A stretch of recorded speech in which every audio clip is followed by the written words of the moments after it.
Okay. Alrighty, I'd like to call the Parks and Recreation Advisory Board meeting to order. It is 6:04. Let's do a quick round of introductions. I'm Cassie McClure, Chair, District 1. Stan Engel, District 4. Megan Schuler, District 6. Marilyn Zaya, District 3. Eric Montgomery, District 5. All right. Oh, we're going to do staff 2 introductions, right?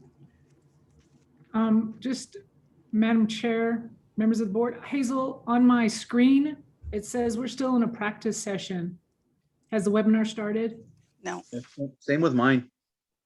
Okay, now I think you may have to do that again, Board Chair. I'm sorry about that. I just That's noticed fine. that. No worries. All Okay. right, I'm gonna call this meeting of the Parks and Recreation Advisory Board to order. It is 6:05 on the dot. Let's do introductions first. I'm Cassie McClure, Chair, District 1. Stan Engel, District 4. Marilyn Zaya, District 3. Megan Schuler, District 6. Eric Montgomery, District 5.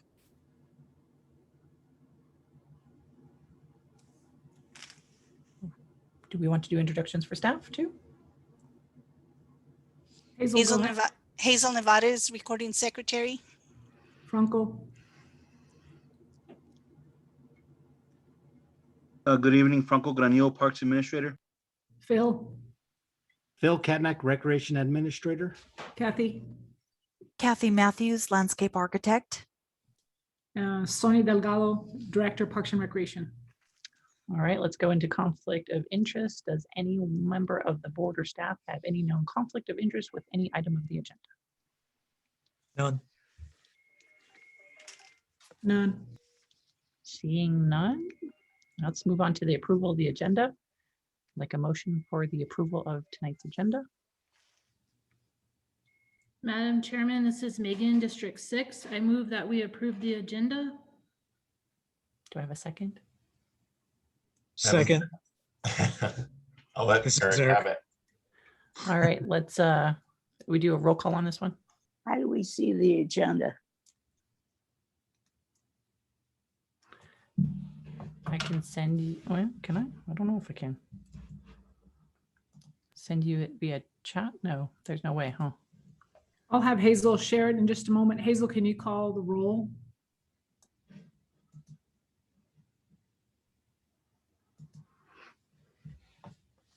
Stan, Aye. Megan, Aye. Eric, Aye.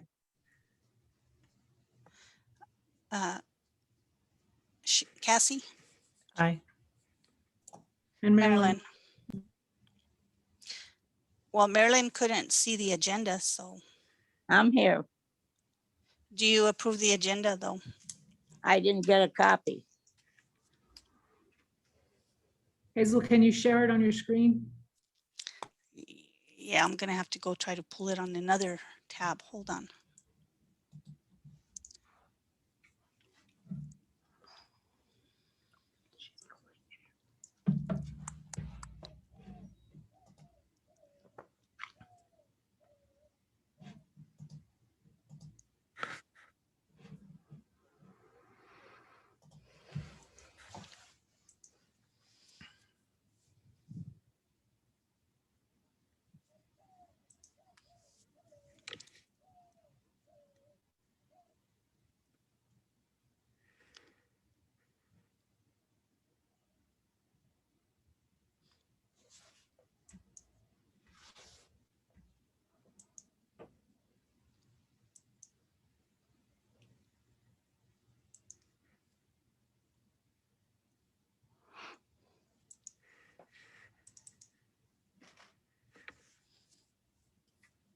Okay, so the only things that are on the agenda are 2 discussion items,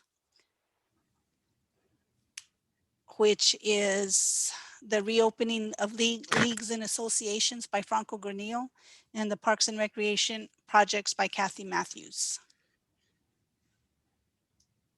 Okay, you can sit. It's okay with me. Alrighty.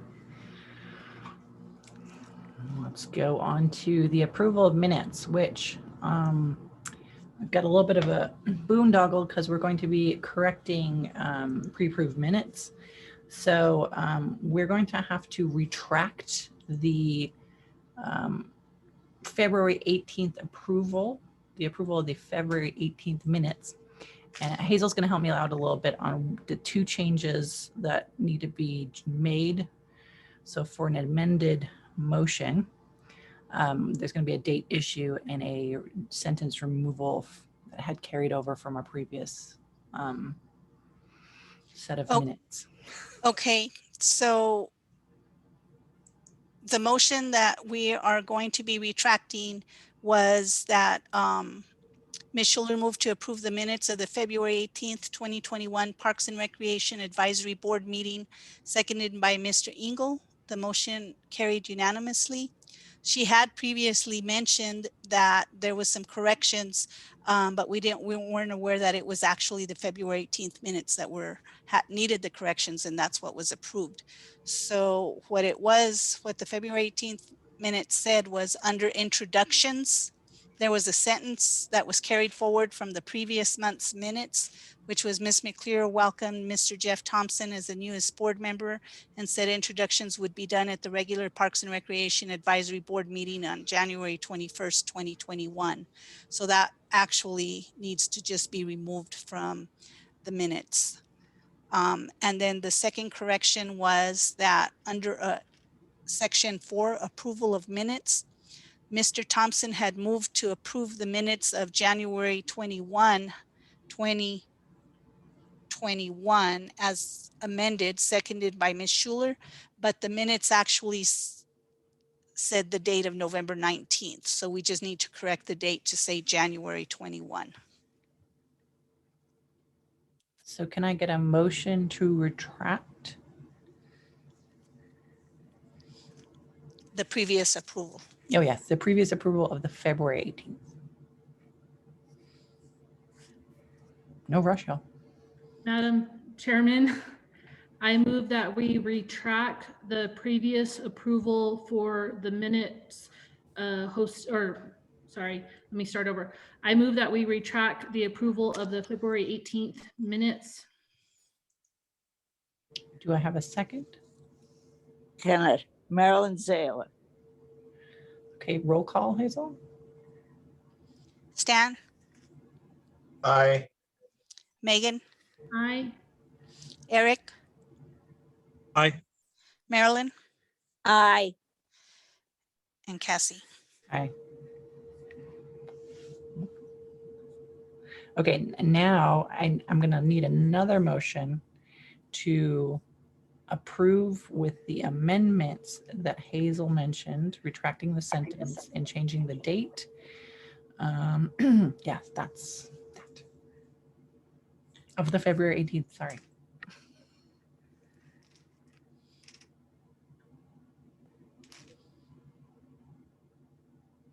I'll go again. This is Megan. I move that we accept the minutes from February 18th with the amendments as stated by Hazel Navarez as previously stated for the corrections. Do I have a second? I'll second it, Marilyn Zayler. Too slow. Damn. Roll call. Stan, Aye. Megan, Aye. Eric, Aye. Marilyn, Aye. Aye. Cassie. Oh, is that good? Yes. Are we? Yes. Oh, okay. All right. So, do we have anything else to? Yes.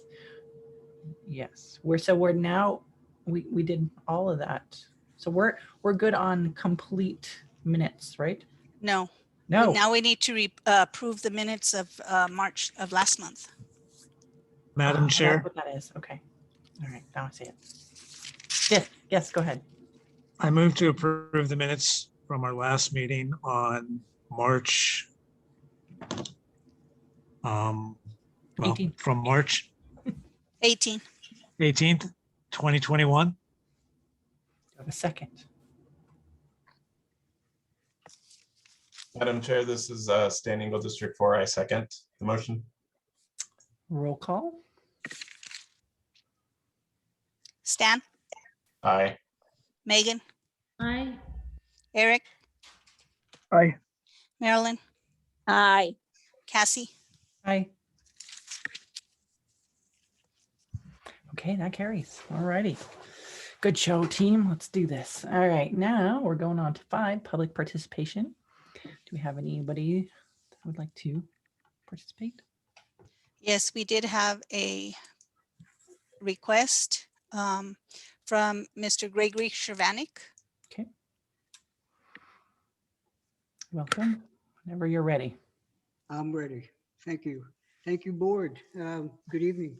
I have 3 items. I'll use my 3 minutes very wisely. The first item has to do with the filling of Young Park Pond. As we go into the summer and to the future, it is not a sustainable deal to be filling the pond twice a week with approximately 27,000 gallons. So something needs to be done as a solution for retaining the water in Young Park Pond.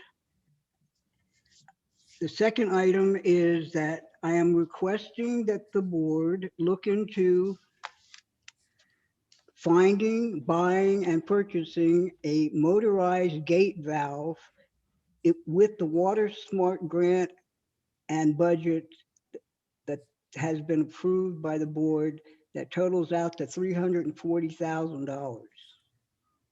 The motorized gate valve is so that the problem with overflowing the Young Park Pond, which has happened in the past, reduces problems with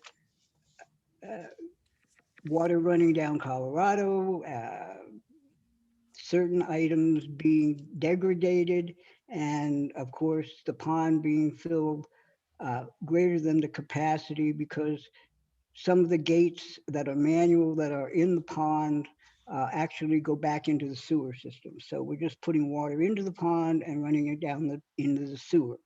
If there's any problem, I have photographs and video of each time it's done this. The last time was the worst because it eroded a portion of on Colorado, which was dangerous to electricity as well as telecommunications. The third item is the footprint of the community pavilion, which is GO bond money.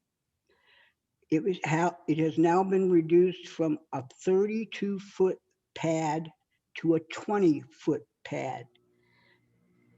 The only thing that really needed to be done with that building prior to demolition was the roof being renovated. It was a perfectly fine building made of red steel, and it was torn down.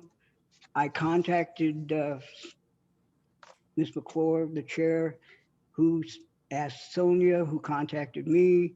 And then I spoke with David Riel at Public Works, who was kind enough to send me a note saying that they would be happy to listen to what might be ideas from me. Of course, that didn't mean anything at all because after a time lag last month and communications about me asking about the size of the footprint from David Riel, they have now begun to work on the GO bond projects in Young Park, which will also include at least 2 at this particular time, since they just put them in today. The foundation work for 2 concrete pads for the new picnic areas. I'm sure that Sonia will be happy to show you the blueprints, and I'm hoping that Kathy will talk about it today. It certainly was a wasteful idea to tear something that was useful down and reduce the size, especially with the use of the park and the growing city and need for large community park structures. That's it. Thank you, Madam Chair and Board. All right, thank you. Appreciate that. Sonia, did you want to respond? Yes, good evening, Madam Chair, members of the board, Sonia Delgado, Director Parks and Recreation. We did receive the request from Mr. Shavanik, and so I've asked Franco will speak to the water in the pond and those issues. Kathy will speak to the Water Smart Grant and how that works and give some information on the GO bond. I didn't have all those details that Mr. Shavanik just shared as it relates to speaking to Mr. Villarreal. So I'll have to check, I will check on that one as well. And I do not have blueprints with me, but I will have Public Works provide that information to you at our next meeting. So at this moment, I will turn it over to Franco and then Kathy will follow. Thanks, Sonia. This is Franco Granillo, Parks Administrator. Board Chair and board members and Mr. Shavanik, thank you for your feedback. And, just so everyone understands, Mr. Shavanik does go to Young Park nearly daily. And he lets us know when there are issues, and we appreciate it because this time, when he mentions the pond, this was staff error and we've taken care of it. What happened was the gentleman that usually fills the pond for us was out that day, and we had others covering, and the gate was left open when they went home for the day. So that's what happened. And we've discussed measures that we put in place to not let that happen again, no matter who's in charge of the day. So that should not happen again. And regarding the water itself, a couple years ago we cleaned the pond out. It was in very bad shape. I mean, you could smell the pond from the parking lot. And the right thing to do was to get it clean. And it was the first time the city had cleaned it in 16 years. And I see why it's a huge project. We removed probably 2 to 3 foot worth of compost and muck and debris from the bottom of the pond. And of course, there's no liner on the bottom, so that acts as a seal. And we did put a surfacing on the bottom of it again out of rock and dirt, which has to seal like the old surfacing did. So we do lose water at times and we fill it, but we keep track of it often so we don't have to make sure the waste is minimal. But the gate valve is a good idea, the motorized gate valve.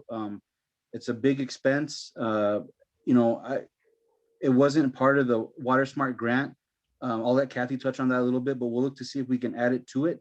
And it's more of an agricultural supply than a commercial. So I already had staff looking into it as of last week, and we'll give an update if we can find one that size. So if anybody has any suggestions or any kind of feedback regarding a gate valve, we'll be more than happy to listen. So I hope I answered any questions. And Mr. Shavanik, if you have any other questions, you know how to get a hold of me. And again, I appreciate your feedback. Thank you.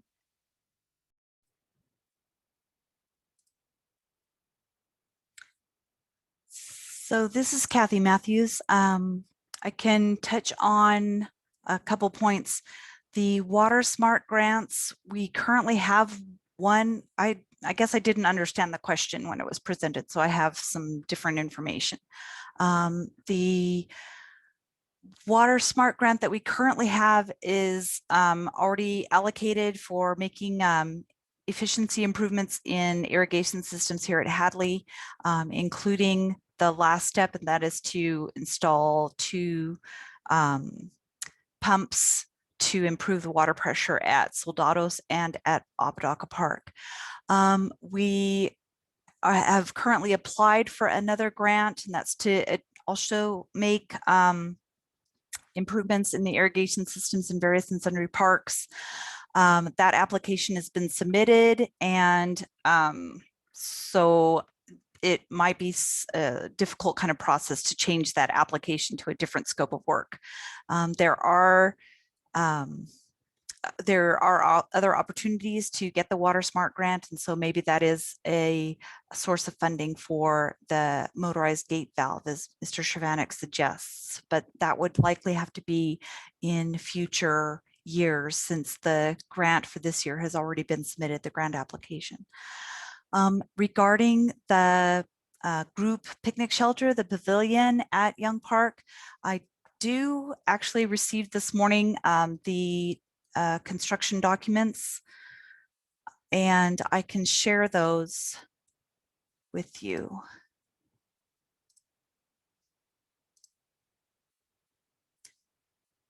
So, Madam Chair, can you see the construction documents on your screen?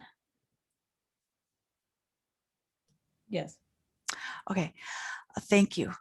So the proposal is to replace the existing group picnic shelter with this new one, which is essentially the same size, 60 feet long by 20 feet wide of the current shelter.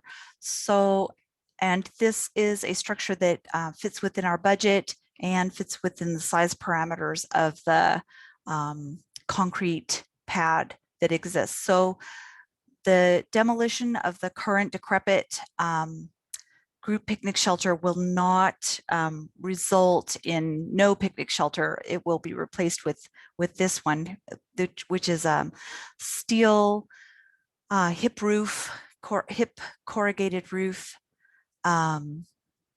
shelter, and is, as I mentioned, is approximately the same size as the current shelter.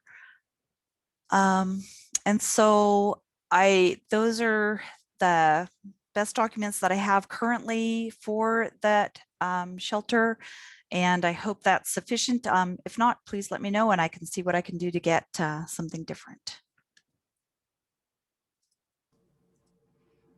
Thank you, Franco and Kathy. Are we allowed to ask if Gregory wanted to see anything else, or I'm not sure how public. I know that the board can call if they want to see more about this next month, right?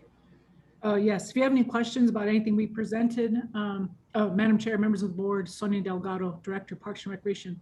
If you have any questions about anything, or if Mr. Shervanek has an additional question or comment, we can share that now. And if you need a presentation, we'll definitely make sure that GoBon, it'll be their turn to come back in and they can speak directly to that particular project and share any of the additional information, or if you have any specific questions you would like for them to address at that time, we can do that. Mr. Shervanek, do you have anything? Yes, I do, actually. Okay. Approximately isn't the same as what was there. I have photographs and dimensions of what was there, and what you're getting back is a reduced product. No hands down. Now, because the roof at the old one was a flat roof and really was the only problem at the Red Seal building that was demolished, which doesn't matter now because it's not there. But with the new hipped roof and where the location is of this community picnic item, which is at the very top of the hill, water, when it does rain, water will come down off of that roof and it will run down the hill to the pond. There is no anything, and I mentioned this to David Rell in Public Works, there is no way to control a heavy rain of water running off that corrugated roof at the angle which the blueprints say. And, so it's just something that although they said it was fine, they would think about listening to the information concerning the engineering of what they're putting in there is something that you should think about, because when you run the water off that roof, it's going to run down the hill and into the pond, and you're going to erode the top of the hill. And Kathy, I'm sorry, I don't know if you've ever been there or you've been to any of the Renaissance festivals, but it's not, Public Works did not design it exactly the same, and it is not the same size. I saw them take it down, and I've seen it in a dilapidated condition for a number of years. Okay, so I hear you, and I'm thinking that you want to hear like a little bit more about how water diversion might work in this new system. It's something that you guys will have to think about, because even the new picnic areas are also the same kind of design. It's a squared steel corrugated roof. There are 3 picnic tables in Young Park under that are the same kind of motif as what's going to be built. And I'm sure that Mr. Granada will tell you that the sprinklers spray upwards so they can spray a longer distance. And every single one of those picnic areas that are designed like that, with the exception of the one that's near the old bathroom, because it doesn't, there are no sprinklers around it, the water has eroded and corroded the actual physical structures. So again, all of this, unfortunately, I believe, was poor planning, and I'm sure in retrospect it will be solved in the future. And that's all I have to say. Thank you. Okay, thank you. Madam Chair, members of the board, Sonia Delgado, Director, Parks and Recreation. Mr. Travanik, thank you for the additional comments, and I will pass them on to Public Works, and I will ask them to address those at the next month's meeting at our Go Bond update, and to talk about some of the things that Mr. Travanik brought up. All righty. All right, thank you, Mr. Travanik, appreciate it. All right, let's move on to discussion items. Number 6, and it'll be 6.1, reopening leagues and associations by Franco. Thank you. Sonia, could you help me out with sharing the presentation, please? Yes, just give me a second. Thank you.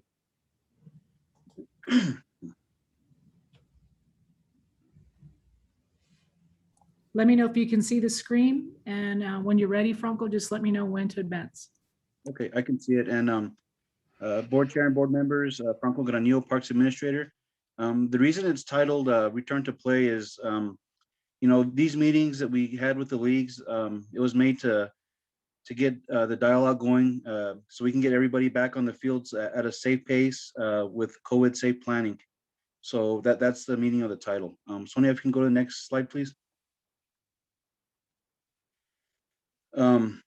There's a lot of information to give on these bullet points, so I didn't put it in the slides. I didn't want it to seem like I was just reading to you all, but there's a whole lot of information, so I'm going to go through it slowly. If you need to stop me to stop for anything, let me know, and I can cover any questions that you may have.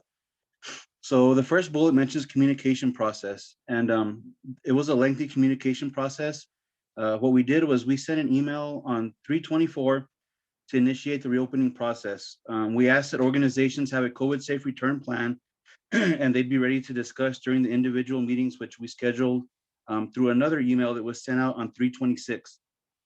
The email provided time slots for league presidents to sign up to discuss their plans. We had 13 one-hour time slots available. A final email was sent out as a friendly reminder on 3/31 with a deadline of 4/1 for any remaining leagues that needed to sign up. The emails were sent to the Las Cruces Youth Soccer Association, Las Cruces Youth Baseball Association, Senior Softball, Adult Soccer, the Mesilla Valley Soccer League, which is adult soccer, Adult Softball, USSSA Girls Fast Pitch, Christian Baseball, Adult Kickball, BMX Group, and USSSA Baseball, which is more tournament-based than league. The individual league meetings that took place after those emails were sent out, they happened on 4/2, 4/5, and 4/6. We had a total of 10 meetings, and one group did cancel, and they mentioned they would not be able to support a league during this summer and during this time. And they would look forward to working with us soon. And that was a Christian baseball league. The meetings were scheduled for an hour, and they were all very cooperative and productive meetings, I felt, and the leagues were very supportive and very thankful for that we were at this point right now. And even though they were scheduled for an hour, they were very organized and detailed. So they all lasted about 20 to 30 minutes at the most each. The 4/2 meeting started at 10:30 in the morning with USSSA baseball, 11:30 in the morning with USSSA adult slow pitch, 1:30 p.m. with senior softball, 2:30 p.m. with adult kickball. The 4/5 meeting started at 3 p.m. with Mesilla Valley Adult Soccer League and 6 p.m. with Las Cruces Youth Soccer Association. On 4/6, the meetings began at 1 p.m. with Mesilla Valley Christian softball, which is it's a school that wants to partner with us to use our fields. At 2 p.m. with Youth Girls Fast Pitch USSSA.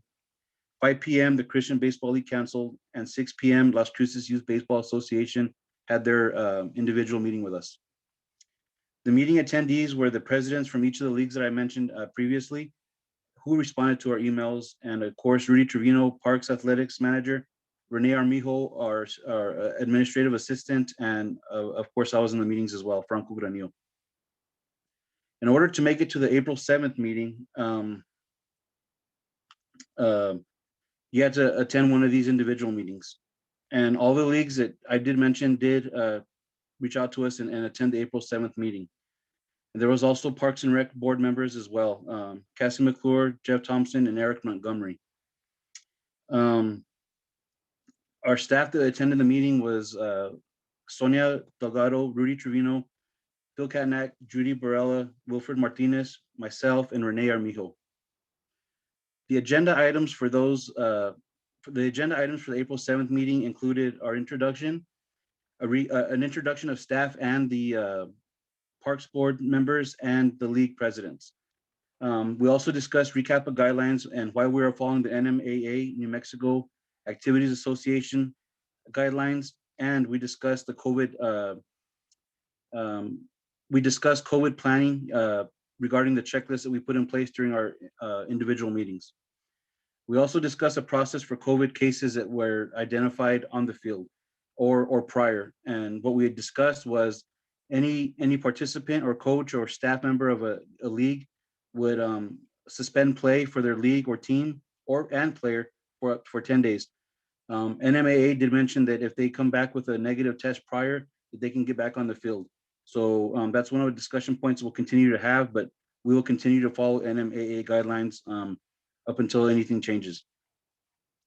We also discussed an item that was called keeping it safe, which I discussed that, what would trigger a warning and what would trigger a complete shutdown. We discussed that each team would get one warning, and the warnings would be things that people were not following in their outlined plans, not using masks, not using social distancing, not adhering to the guidelines regarding gathering if we do allow spectators, which is still a topic of discussion, but I think we're well on the way to have that figured out. We also discussed a Go Bond update, which the leagues understand that they will have to share fields. A league point of contact, because some of the leagues that we sent emails to came back as non-deliverable. So the leagues updated their point of contacts via email. We discussed the city on-call number and what it's used for, and any questions that the leagues may have of us. The checklist itself was really what the plans were based off of. Everyone was compliant. They were a lot of the leagues really had some organization items in place already. So all they did was add whatever we requested that they didn't have in the first place. And again, it was very few items that anyone needed to add. The checklist items included a plan review and sign off, the COVID safe review plan, and then us signing off on it after they put it together. A compliance manager for each facility that the leagues would request. A sanitization program where we would supply sanitization materials to the leagues if they needed it. If they had their own, that's fine as well. But we would ask their assistance in sanitizing the benches or anything that they come in contact with, so I don't have to send my staff in there and kind of mix groups, and then I'll actually have my staff come out while other teams are coming in. So it keeps the mixing to a minimum. But we will provide. There was a couple of leagues that requested that we provide supplies, which is not a problem. We have those things coming in on order, hopefully at the amount that we need. Another item that we discussed was face coverings and masks. NMAA mentions that the teams and the participants have to wear masks, whether they're playing or they're on the bench. If spectators are allowed, any face covering will work, but the players themselves and the coaches have to wear a mask, not a gator, unless the gator has a mask on top of it. We discussed social distance guidelines, the 6 foot minimum. We discussed that the restrooms would be open, but only for one user at a time. And we will help monitor that, because I know a compliance manager can't look at the field and the restrooms at the same time. We discussed an entry and exit security person to help take temperatures and to help guide people out of the facility when they're done with their activity, and to let the participants know that there's no gathering in the parking area or in the facility itself. We also discussed scheduling that once their COVID safe plan was signed off on, that they were able to send in their scheduling for their league. But a lot of the teams hadn't completed registration yet because they weren't sure where we were at as a city regarding play. So a lot of the leagues, the majority of them are going through registration right now. And we haven't received too many schedules yet. I also let them know that we are starting off with local leagues, and then we'll implement tournaments as the guidelines ease or as NMAA allows them. Right now, NMAA mentions no overnight travel, no consecutive day tournaments, but teams are allowed to play up to 2 games in one day. So that's what we're following at this point. Again, no concessions because of food handling and gathering. Again, I mentioned earlier, no gathering in the facility or in the parking lot. And the big discussion item that we have left, which we have time to discuss, and we've been given some suggestions from the leagues, is spectators. What it looks like right now is that we're going to allow spectators for youth to have a parent there in case something were to happen. And there weren't any major issues or blowback or anything regarding our request or their request of us. The one thing that we couldn't really come across a result on yet was the adult soccer. The adult soccer president or league director mentioned that there's adults that bring their children to the fields because they can't find a babysitter. So how we would keep the kids social distance, if they're young and in their designated area, I have no idea. So I think when we meet with that person again, with that president, that we'll ask his assistance on that. But that's a major discussion topic still, is kids and social distancing for the adults that are actually playing in the league.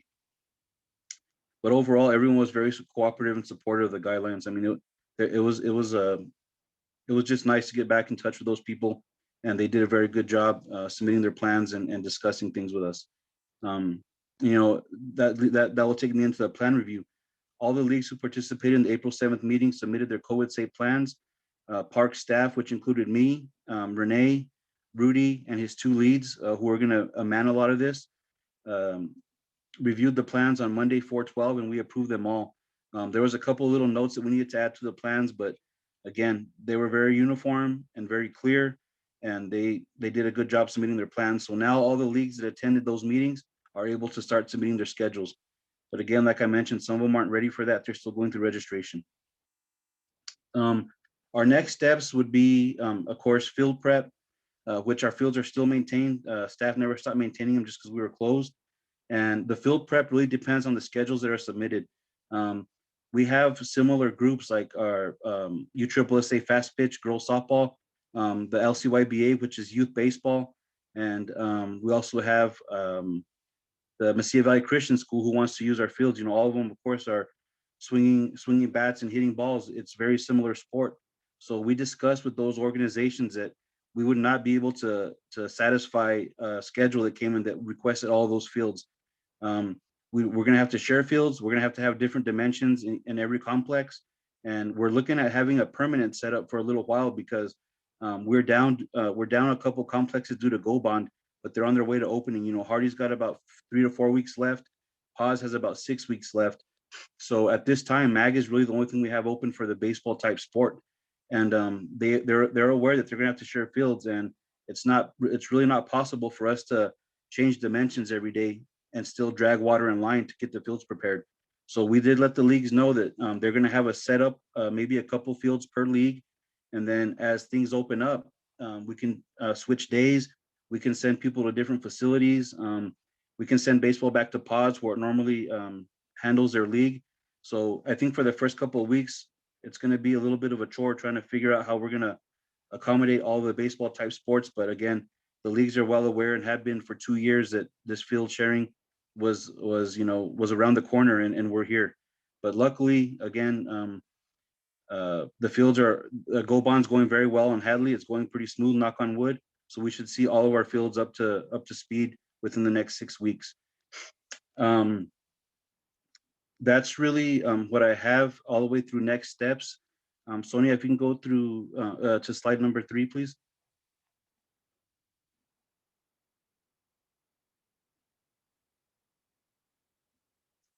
Okay. Okay, so organization response. I had mentioned earlier about all the leagues that had responded to us via email, which I can cover again. It was the Las Cruces Youth Soccer Association, Las Cruces Youth Baseball Association, senior softball, adult soccer, adult softball, USSSA Girls Fast Pitch, Christian Baseball, which canceled, adult kickball, and USSSA Baseball.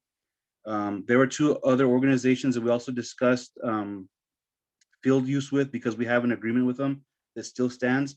That was FC Grande, Alexis Reese, and also La Muerte Women's Football League.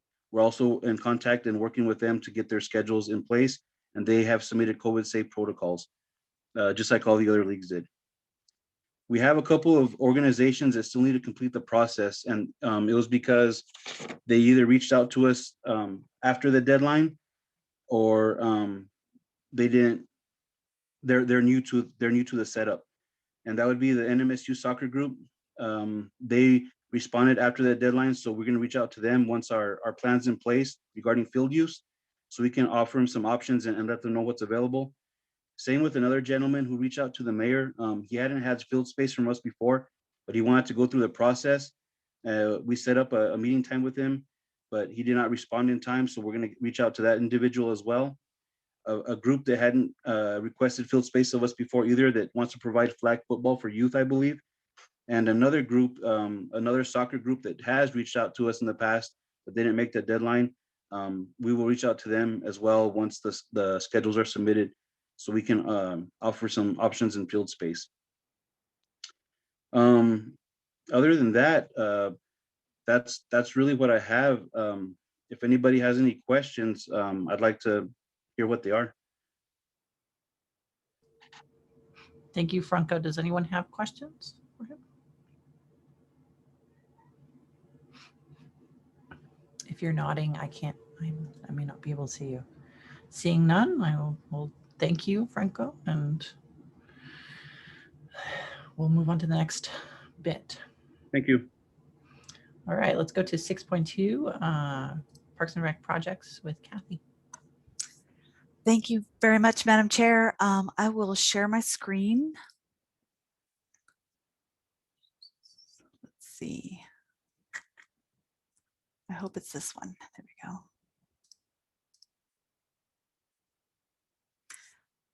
go. So again, my name is Kathy Matthews. I'm a landscape architect with the Parks and Recreation, and I wanted to just share with you all, let's see, a few projects that are nearing completion, and to just describe them with you and let you know where we are with them. So the first is Rincon Hills Neighborhood Park. And this is a park that we're building in partnership with the developer of the Rincon Hills subdivision off of Settlers Pass, north of US 70. In the aerial photo towards the lower left of the screen, you can see Settlers Pass is the curvy road where my cursor is right now. And Dos Vistas Avenue runs along here and curves to the north where there is the park area. It's approximately 3 acres. And this park will include open turf play space with so that game practice can occur, or just plain old play can occur as well. There's an in-ground slide, and here on the lower right is a picture from the top of those slides. The slides themselves actually sit on the ground, and it's quite fun to slide down them. Picnic shelters are included as well, swings, an accessible walkway, basketball court and pickleball court as well. You can see it off to the left-hand side of the upper photo. There's a half basketball court and a single pickleball court in that location. And it's already, while it is not completed and the project has not been accepted by the city yet. There are still some punch list items to be completed. We anticipate that that will happen fairly soon, perhaps even as early as this month, and hopefully no later than next month, that those punch list items will be completed and we'll be able to accept this park into our system. And I did want to note that this park is in Council District 5. I had a quick question about this one. Yes, Madam Chair. I had seen earlier online that the slides were actually blocked off. Is that true? That is correct. Madam Chair, one of the punch list items is to make a correction and a repair on those slides. There's one segment of each slide that has a sort of a distinct hump in it that is not makes it not per the manufacturer's specifications. And so that has been noted on the punch list and needs to be repaired before the park can be accepted. And I suggested to the developer that out of an abundance of caution that those barriers be put in place so that the patrons who would use the park would not be able to get around them. I would just suggest maybe if you guys can put some sort of notice there explaining that, Okay. Just in case people have questions, that it clarifies it for them, at least some sort of sign. Good to know. Okay, I'll take note of that and we'll make it happen. Thank you very Okay. much. The next park I wanted to discuss was also in Council District 5 in the Metro Verde neighborhood. It's the Red Hawk Villas neighborhood park. So this phase of the Metro Verde subdivision, illustrated again in the lower photo, is called Red Hawk Villas. It's off of Red Hawk Golf Road that runs north and south, and is located in this approximately 2-acre sized area in the middle of the Red Hawk Villas subdivision. This particular subdivision, or excuse me, neighborhood park is a little bit different. It's more of a passive recreation space.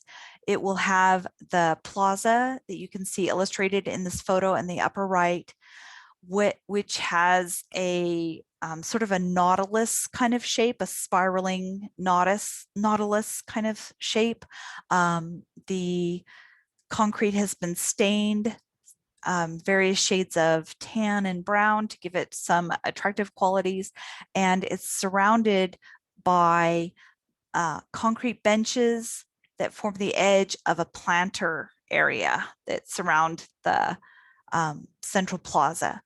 Also, then the next circle outside of that central plaza will contain basically a circular alley of trees and pathway lighting. And then just outside of that will be, again, turf area, open play turf space. So this is more of an aesthetic park and a sort of a gathering park and less about play equipment and the like. But the idea is to offer a different kind of neighborhood park in this area as well. And then the final project I wanted to bring to your attention that is nearing completion, even closer as we speak, they did a lot of work on it today, is the Aarp Fit Lot. So Aarp, American Association of Retired Persons, provided a grant to the city to install this fit lot, and it is a outdoor gym. We've discussed this one before when we received the grant, and with the shade structure that you can see being installed here, this was a couple weeks ago. Last week, the exercise equipment was actually installed, and today the rubberized safety surfacing on this concrete pad was installed as well. This fit lot is located at Benavides Community Center Park, and so that's illustrated in the aerial photo at the bottom of the screen off of McClure Avenue, or excuse me, McClure Road and 2nd Street. and is in the location illustrated by this blue circle over the aerial photo. So it's adjacent to the new replacement playground, the recently repaired basketball court, and the existing picnic facilities and turf grass area in Benavides. So the Fit Lot is accessible. It's designed for seniors, but of course it's open to all community members. It does contain multiple different kinds of exercise stations, which mostly use a person's body weight to provide that weight of the exercises. And but as I mentioned as well, that rubberized safety surfacing is included to make sure that it's a safe and safe surface that has a lot of traction to it. And so hopefully by next month, I'll be able to report that this project is completed and open and ready for use. And that's it. With that, I'll be happy to answer any questions. Does anyone have questions for Kathy? Madam Chair, this is Stan Engel, District 4. I see that Mr. Shervanek actually has a question asking, what is the diameter of the cement slab, please? Madam Chair, Mr. Engel, I'm unsure of the exact diameter. However, I believe it is 60 feet diameter.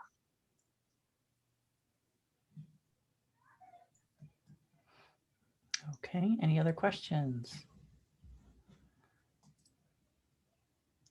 Seeing none, I thank you to Kathy. Thank you. All right, now we can go on to staff member comments.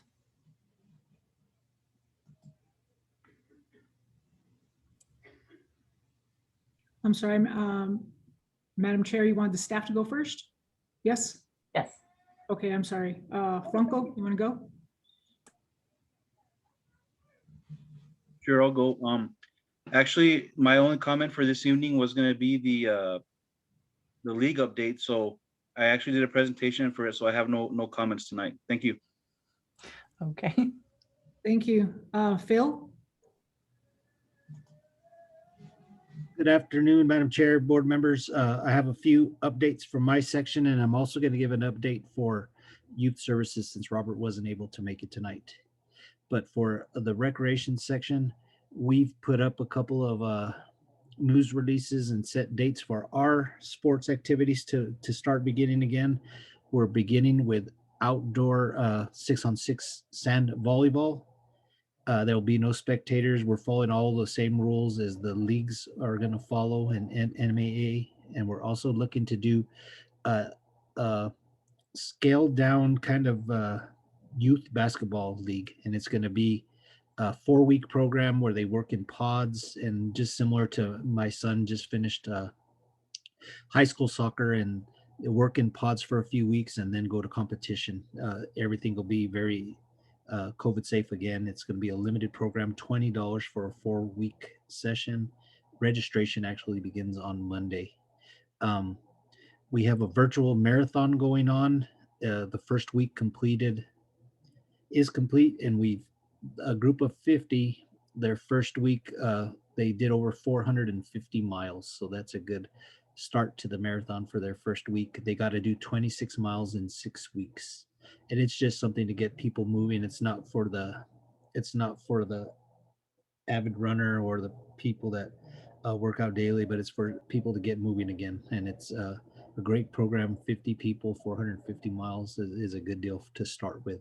We also started an outdoor walking group, and that started again. We're trying to get our activities back and get things back to a little bit of normal, but we kept it at 10 because gathering size is 10, and it sold out right away. So that group is meeting. They're walking on Mondays, Wednesdays, and Fridays at 7 a.m. We're also working with our therapeutic program participants and agencies to do some outdoor craft classes and a walking program for them as well.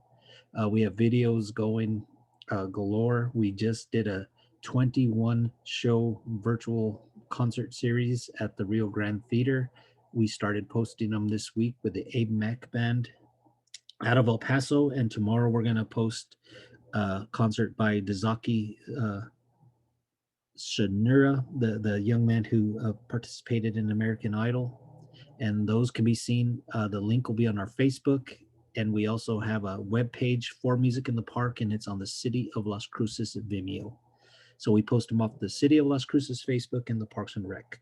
So we'll be posting 21 concerts from here until Memorial Day. And we're hoping on that time that we're able to do some small live events. So we'll be doing concerts if we're able to do them and things work out May through July 1st, and then continue from there. Also, our swimming pools are gearing up for the summer. We have openings for lifeguard and head lifeguard. We're doing lap swim right now, but we're seeing what we can do come summer with our outdoor pools. So we're working on all of that stuff. We met with NMSU to start planning our 4th of July event. Right now, we're looking at for sure a fireworks show and the possibility of doing a small concert and some activities as well if conditions allow. I will come back to the board once we have a little more clear idea of what we're going to do on that end. So that's a quick update for the recreation section. We have a lot going. We're getting excited for opening back up. On the youth services side, covering for Robert, in diversion and development, they've increased their formal referrals is still below average with COVID.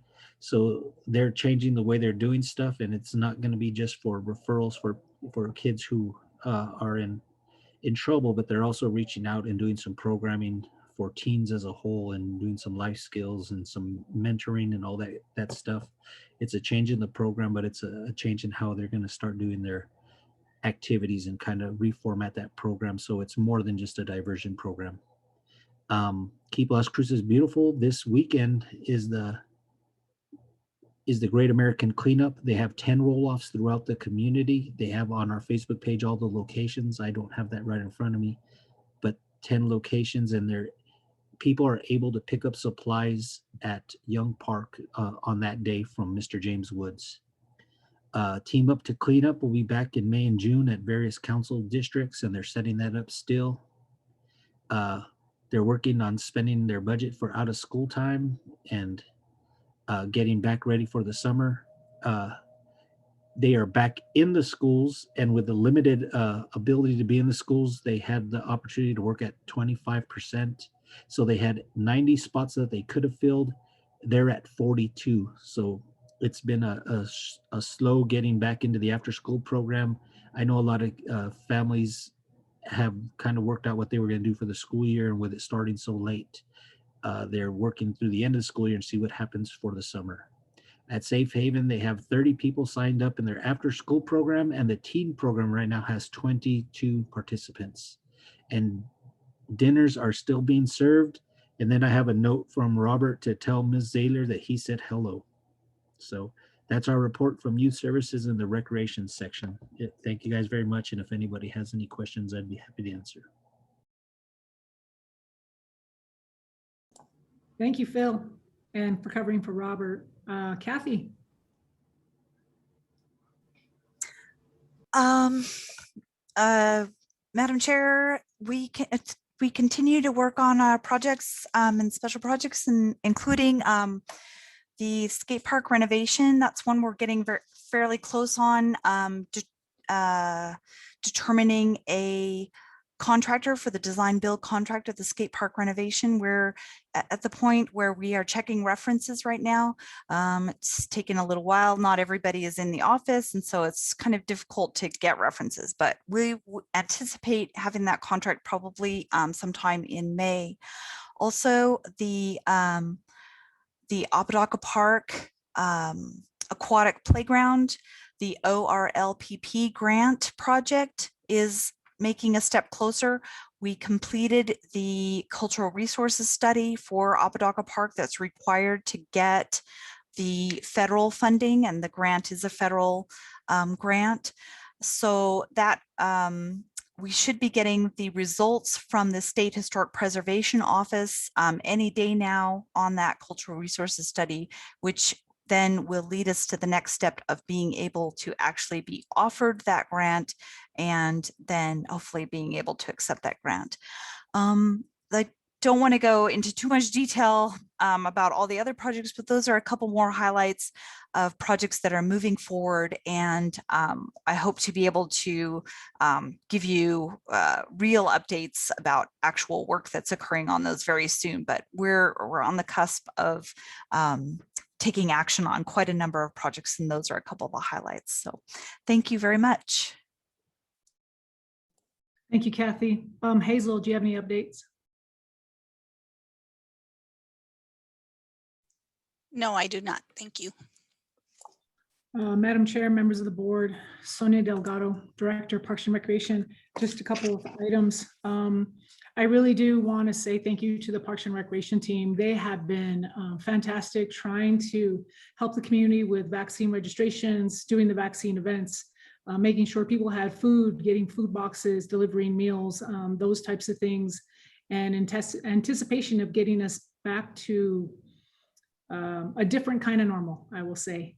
And they've been working very, very hard putting together their programs so that we can start up safely and offer some activities. It's been a long road thus far, but I'm extremely proud of everything that they have done and tried to accomplish, and dealing with a lot of other pressures from within the community because people were ready to play. They didn't want to stop playing. It has been difficult, but this team is extremely resilient, and I couldn't be more proud to be a part of this team.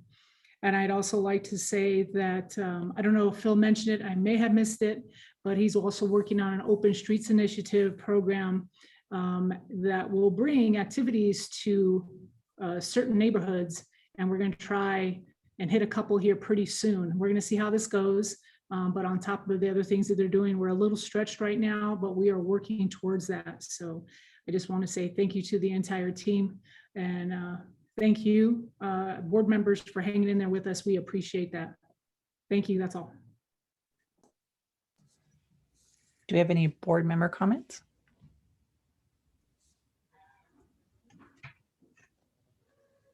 Hi, Madam Chair. This is Stan Ingle, District 4. I'd just like to make the comment that, again, just thanking the staff as usual for working through this difficult time. And I'd like to go ahead and thank the board members that were able to make the league meeting last week. Unfortunately, I was unavailable. So thanks to you all to make that. And that open street or open play that Ms. Delgado just mentioned sounds interesting. We'll have to hear more about that later. So that's all my comments. Thank you.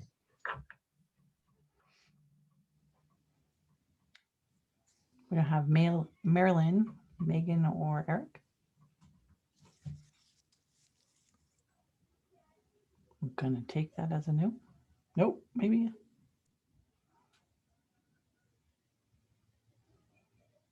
Eric, I see. Oh, okay. Yeah, Madam Chair, I'm just looking forward to Turquoise County and beyond. And even more so looking forward to a return to normalcy and getting the kids involved in summer activities. Would love to see them out of the house more often.